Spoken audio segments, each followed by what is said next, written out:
Daily. Taste the Daily.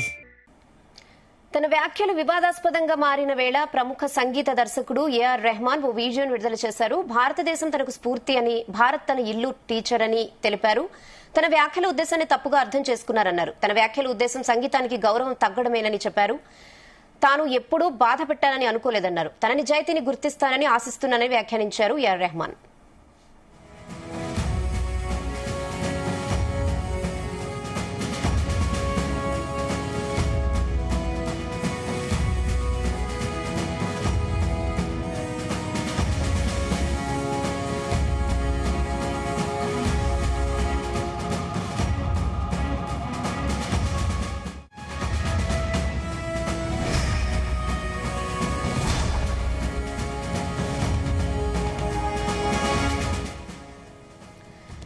Oscar విజేత భారతీయ సంగీత దిగ్గజం AR Rahman చేసిన వ్యాఖ్యలు ఇప్పుడు సినీ వర్గాల్లో తీవ్ర దుమారం రేపుతున్నాయి.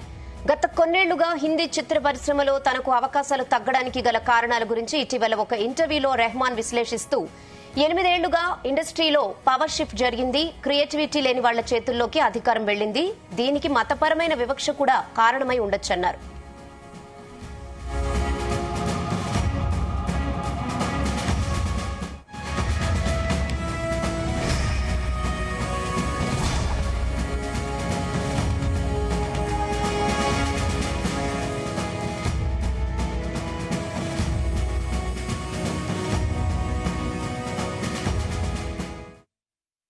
Way of connecting, celebrating, and honoring our culture. India is my inspiration, my teacher, and my home. I understand that intentions can sometimes be misunderstood, but my purpose has always been to uplift, honor, and serve through music. I have never wished to cause pain, and I hope my sincerity is felt. I feel blessed to be Indian, which enables to create a space which always allows freedom of expression and celebrates multicultural voices. From nurturing Jala. ఇదే విషయంపై మరిన్ని updates మా ప్రతినిధి శ్రీచరణ్ మరిన్ని details అందిస్తారు. Sricharan, Rahman comments ని ఎలా చూడాలి? రేనా, ముందు మనము రెహమాన్ ఏఆర్ రెహమాన్ ఒక వెనికి అంటే ఆయన మూలాలకు వెళ్లాల్సి ఉంది. మొదట ఆయన పేరు దిలీప్ కుమార్. ఒక కీబోర్డ్ చిరు ప్రాయంలోనే అంటే 15 ఏళ్ల ప్రాయంలోనే కీబోర్డ్ ప్లేయర్ గా కూడా ఆయన మారారు. అంతకుముందు తన తండ్రి చిన్నతనంలోనే మరణించడంతో అయితే ఒక మౌలానా తనకి మతం మార్చుకుంటే తనకి జీవితంలో చాలా పైకి వస్తాడని, జీవితంలో ఎవరు ఊహించిన విధంగా కూడా తన పేరు ప్రఖ్యాత ప్రపంచవ్యాప్తంగా, దేశంలోనే కాకుండా ప్రపంచవ్యాప్తంగా తన పేరు మారుమోగుతుంది అని చెప్పడంతో దిలీప్ కుమార్ కాస్త అల్లా రఖా రెహమాన్ గా కూడా మారాడు. అదందరికీ తెలిసిన విషయం తెలిసిందే. అయితే ఏఆర్ రెహమాన్ గురించి మనం ప్రత్యేకంగా చెప్పుకోవాల్సిన అవసరం లేదు.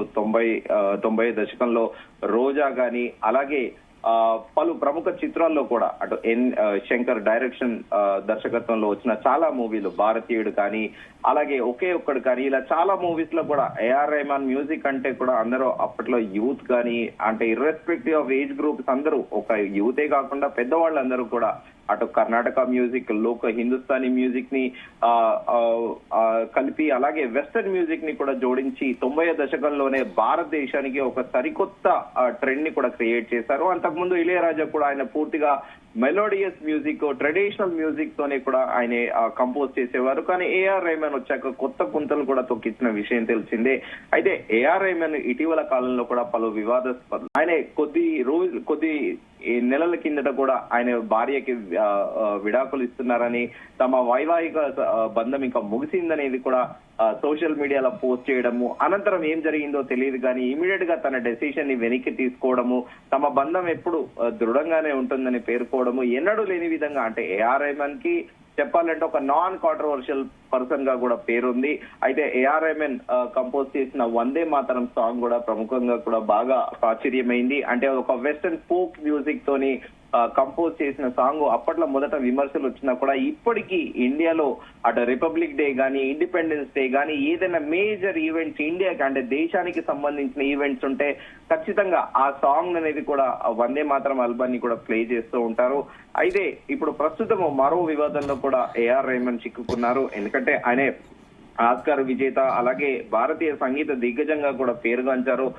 అంటే ఎంతో మంది మ్యూజిక్ డైరెక్టర్లు అటు బెంగాలీ నుంచి, అటు భోజ్పురి ఇండస్ట్రీ నుంచి, అలాగే తమిళ ఇండస్ట్రీ నుంచి మనం ప్రత్యేకంగా చెప్పుకోవాల్సింది ఇటు ఇళయరాజాతో పాటు ఏఆర్ రెహమాన్, గతంలో కూడా దిలీప్ కుమార్ బాలీవుడ్ దిగ్గజ మ్యూజిక్ డైరెక్టర్, ఇలా ఎంతో మంది కూడా భారతదేశంలో దిగ్గజ మ్యూజిక్ డైరెక్టర్లు ఉన్నారు. కానీ 90 దశకం నుండి కూడా భారతదేశంలో ప్రముఖంగా వినిపిస్తుంది మాత్రము ఏఆర్ రెహమాన్ పేరే. అయితే ఇప్పుడు ఏఆర్ రెహమాన్ చేసిన వ్యాఖ్యలు సినీ వర్గాల్లో కూడా తీవ్ర దుమారం రేపుతున్నాయి. గత కొన్నేళ్లుగా ఆయన హిందీ చిత్ర పరిశ్రమలో తనకు అవకాశాలు తగ్గడానికి గల కారణాల గురించి ఇటీవల ఒక ఇంటర్వ్యూలో కూడా ఏఆర్ రెహమాన్ అనాలిసిస్ చేస్తూ 8 ఏళ్లుగా ఇండస్ట్రీలో పవర్ షిఫ్ట్ జరిగింది, క్రియేటివిటీ లేని వాళ్ళ చేతుల్లోకి అధికారం వెళ్ళింది, దీనికి మతపరమైన వివక్ష కూడా కారణమై ఉండొచ్చని కూడా ఆయన అంటే ఒక అనాలిసిస్ చేసి ఆయన సంచలన వ్యాఖ్యలు చేశారు.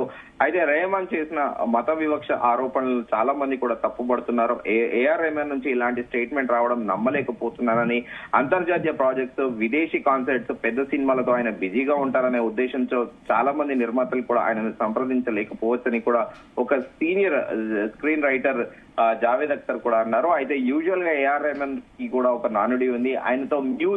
ఆయనతో ఒక మూవీలో మ్యూజిక్ కంపోజ్ చేయాలంటే ఆయన చాలా టైం తీసుకుంటారని, కనిష్టంగా ఏడాది నుంచి దాదాపు 18 నెలలు, 12 నుంచి 18 నెలల టైం తీసుకుంటారని, అలాగే తనకి మొదటిసారిగా కూడా అవకాశం ఇచ్చిన మణిరత్నం ఎవరైతే ఫెమిలియర్ సదరన్ స్టేట్స్ లో డైరెక్టర్ గా పేరుగాంచిన మణిరత్నం కి మాత్రము ఎప్పుడు అడిగినా కూడా ఇమ్మీడియట్ గా కంపోజ్ చేస్తారని, అదే మిగతా దర్శకులకు మాత్రము కాస్త టైం తీసుకొని పర్ఫెక్షన్ వచ్చేలా విధంగా మ్యూజిక్ కంపోజ్ చేస్తారనేది కూడా ఏఆర్ రెహమాన్ పేరుగాంచారు. సో దీన్ని కోట్ చేస్తూ కూడా స్క్రీన్ రైటర్ జావేద్ అఖ్తర్ కూడా దీన్ని కోట్ చేస్తూ కూడా అన్నారు. అయితే ఒకవేళ మత వివక్ష ఉంటే కొందరు హీరోలు ఇప్పటికీ స్టార్స్ గా ఉండేవారు కాదని ఆయన అభిప్రాయపడ్డారు. ఇక తనకు కూడా అవకాశాలు తగ్గాయని, అంత మాత్రాన అవకాశాలు రాకపోవడాన్ని మతాన్ని ముడిపెట్టడం సరికాదని కూడా సింగర్ షాన్ కూడా అన్నారు. రెహమాన్ డేంజరస్ కామెంట్స్ చేశారని, వ్యక్తిగత వైఫల్యాలను ఇండస్ట్రీని నిందించడం సరికాదని కూడా ప్రముఖ రైటర్ శోభా డే కూడా మండిపడ్డారు. అయితే ప్రస్తుతం ఏఆర్ రెహమాన్ కామెంట్స్ రాజకీయ చర్చకు కూడా దారితీశాయి. ఒకప్పుడు ఆయన హిందూ అయిన రెహమాన్ తనకు మళ్లీ అవకాశాలు రావాలంటే గర్వాపసి అవ్వాలని విహెచ్పి నేత వినోద్ బన్సల్ అన్నారు. ఇండస్ట్రీని నిందించే ముందు ఏఆర్ రెహమాన్ ఆత్మ పరిశీలన చేసుకోవాలని కూడా సూచించారు. సో ఈ నేపథ్యంలో ఏఆర్ రెహమాన్ కూడా మరోసారి కాంట్రవర్సీలలో కూడా ఆయనకి అంటే చెప్పాలంటే 24, 25 అలాగే 26 బిగినింగ్ కూడా ఆయనకు బ్యాడ్ అవ్వచ్చు. ఆయన మొత్తం 35-36 ఇయర్స్ ఆయన కెరీర్ లో, ఎందుకంటే ఎప్పుడు కూడా ఎలాంటి వివాదాలు అనేటివి వ్యక్తిగత జీవితంలో కానీ, ఆయన కాంట్రవర్షియల్ స్టేట్మెంట్స్ కానీ ఎక్కడా లేవు. కానీ ఆయన వైఫ్ తోని డివోర్స్ కి కాల్ ఇవ్వడము, అనంతరం మళ్ళీ దాన్ని కాల్ ని బ్యాక్ చేసుకోవడము, అలాగే ప్రస్తుతము మతపరమైన ఉద్దేశాలతోనే తనకి ఇండస్ట్రీలో అవకాశాలు తగ్గాయని చెప్పుకోవడం కూడా కాస్త వివాదాల్లో చిక్కుకున్నాడు. ఏదైనప్పటికీ ఏఆర్ రెహమాన్ దీనిపైన మరి ఎలాంటి వివరణ ఇస్తారనేది కూడా వేచి చూడాల్సింది. రేయానా. Okay Sricharan, thanks for the updates.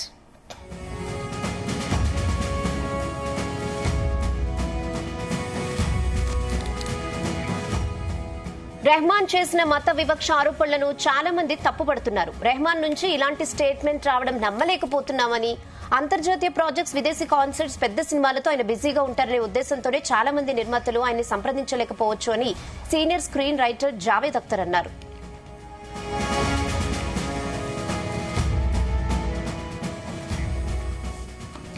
ఒకవేళ మత వివక్ష ఉండి ఉంటే కొందరు హీరోలు ఇప్పటికీ స్టార్స్ గా ఉండేవారు కాదని ఆయన అభిప్రాయపడ్డారు. ఇక తనకు కూడా అవకాశాలు తగ్గాయని, అంత మాత్రాన అవకాశాలు రాకపోవడానికి మతాన్ని ముడిపెట్టడం సరికాదని సింగర్ షాన్ అన్నారు. రెహమాన్ డేంజరస్ కామెంట్స్ చేశారని, వ్యక్తిగత వైఫల్యాలకు ఇండస్ట్రీని నిందించడం సరికాదని రచయిత్రి శోభాడే కూడా మండిపడ్డారు.